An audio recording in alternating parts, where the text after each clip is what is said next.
The snow fell in thick, silent sheets that Christmas Eve, blanketing the streets of Chicago in a deceptive purity that couldn't quite hide the harsh reality beneath. Maya Chen stood at the back door of her small diner, watching frost creep across the window panes like crystalline fingers, and wondered if she'd made the right decision staying open. The last customer had left 2 hours ago, and the heating bill would eat up whatever meager profit she might have scraped together today. But something in her heart wouldn't let her lock up, not on Christmas Eve, not when she knew how many people had nowhere else to go. She was about to flip the sign to closed when she saw him, a figure hunched against the brick wall of the alley, barely visible through the swirling snow.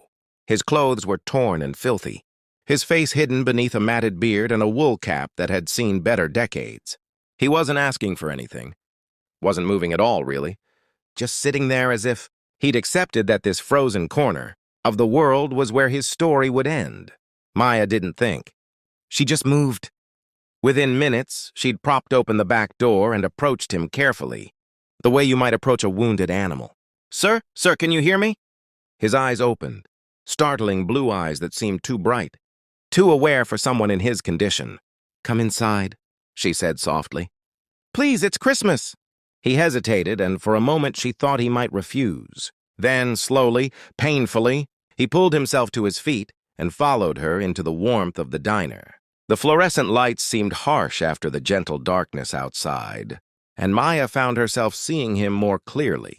The way his hands trembled, the hollowness in his cheeks, the careful way he moved as if every bone in his body ached.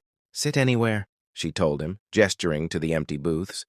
He chose one in the corner, the vinyl seats cracked but clean, and sat down with a sigh that seemed to come from somewhere deep in his soul.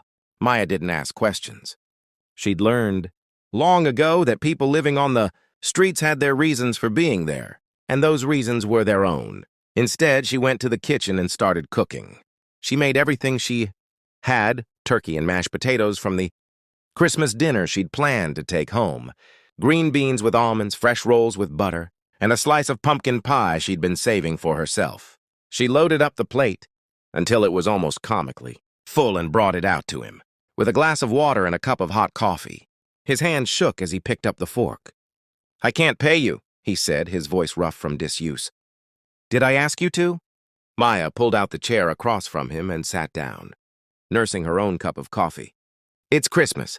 Nobody should be alone on Christmas." He ate slowly at first, as if his body had forgotten how to process real food. Then, with increasing hunger, Maya watched him without staring, noting the way his shoulders gradually relaxed, the way color started to return to his face. When he was halfway through the meal, he finally spoke.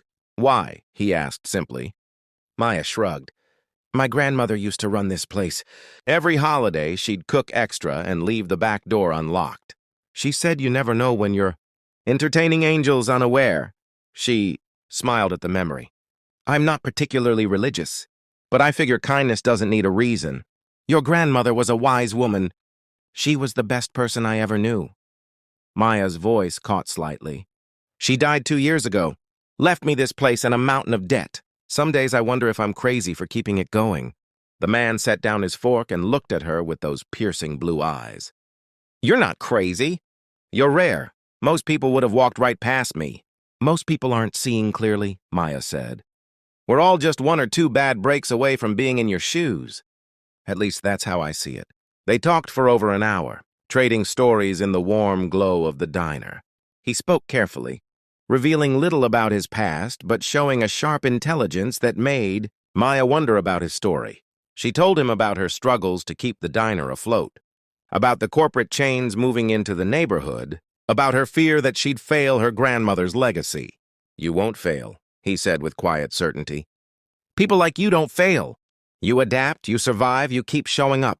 When the clock struck midnight, Maya stood and stretched. "Merry Christmas," she said. "I've got to close up now, but there's a shelter 3 blocks down on Halsted. They should still have beds available." The man stood too, and for the first time he smiled. It transformed his face completely, making him look younger, more alive. "Thank you, Maya. You've given me more than food tonight. You've given me something to believe in again." He left through the back door, disappearing into the snow like a ghost. Maya cleaned up, locked the doors, and went home to her tiny apartment above a laundromat, thinking about blue eyes and the strange encounter. She'd probably never fully understand. 3 weeks later, on a gray January morning, Maya was behind the counter when a man in an expensive suit walked into the diner. He looked around with the careful assessment of someone evaluating real estate, and Maya's heart sank. Another developer, probably, coming to make an offer on her building. "Can I help you?" she asked, trying to keep the weariness out of her voice. "Are you Maya Chen?" "That's me." He handed her a business card. "My name is Robert Keating. I represent the Harrison Group. Mr. Harrison would like to speak with you." Maya looked at the card, confused. The Harrison Group was one of the biggest investment firms in the country. "I think you have the wrong person." "No mistake, Mr. Harrison is waiting outside. May he come in?" Before Maya could answer, the door opened again, and she found herself staring at a man in an immaculate cashmere coat, clean-shaven, his gray hair perfectly styled. It took her a full 10 seconds to recognize the eyes.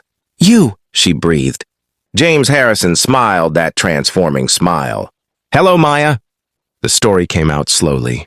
Over coffee at the same corner booth where he'd sat that Christmas Eve, James Harrison was indeed a billionaire, the founder of one of America's most successful venture capital firms. But 6 months earlier, he'd lost his wife to cancer. In his grief, he'd walked away from everything, his company, his penthouse, his entire life, wanting to understand what really mattered when everything else was stripped away. "I was ready to give up that night," he said quietly. "I'd been on the streets for weeks, and I'd seen the worst of humanity. People stepping over me, spitting on me, treating me like I was invisible. And then you appeared, like an answer to a question I'd stopped asking." Maya's eyes filled with tears. "I just did what anyone should do. But most don't. That's the point." He reached into his coat and pulled out a folder. "I've been watching your struggle to keep this place open. You're drowning in debt from your grandmother's medical bills. You're competing against chains with massive resources, and you're barely breaking even. But you're still here, still showing up, still treating people with dignity and kindness." He slid the folder across to her. Maya opened it with shaking hands and found herself staring at paperwork she couldn't quite process. "I'm paying off all your debts," James said. "Your grandmother's medical bills, your business loans, everything. And I'm setting up a foundation in your grandmother's name to support small businesses like yours, places that serve as community anchors, that treat people like human beings instead of transactions." Maya couldn't speak. Tears streamed down her face as she looked at the numbers on the page. Numbers that meant freedom, that meant survival, that meant she could honor her grandmother's legacy. "Why?" she finally managed to whisper. James reached across the table and took her hand. "Because that night you saved my life, not just by giving me food, but by reminding me that goodness still exists in this world. You gave without expecting anything in return. You saw a human being when everyone else saw trash. That's worth more than all the money I've ever made." The diner still stands on that Chicago street corner, busier than ever now. Maya expanded the menu, hired staff, and started a program to provide free meals to anyone who needs them. Above the register hangs a framed photograph of her grandmother, and next to it, a simple plaque that reads, "Kindness is never wasted." And on Christmas Eve, every year without fail, James Harrison sits in that corner booth, sharing a meal and conversation with Maya, remembering the night when both of their lives changed forever. When an act of simple, human kindness proved more valuable than all the wealth in the world, because in the end, that's what matters. Not the money we accumulate or the success we achieve, but the moments when we choose to see each other, to help each other, to be human together in a world that too often forgets what that means.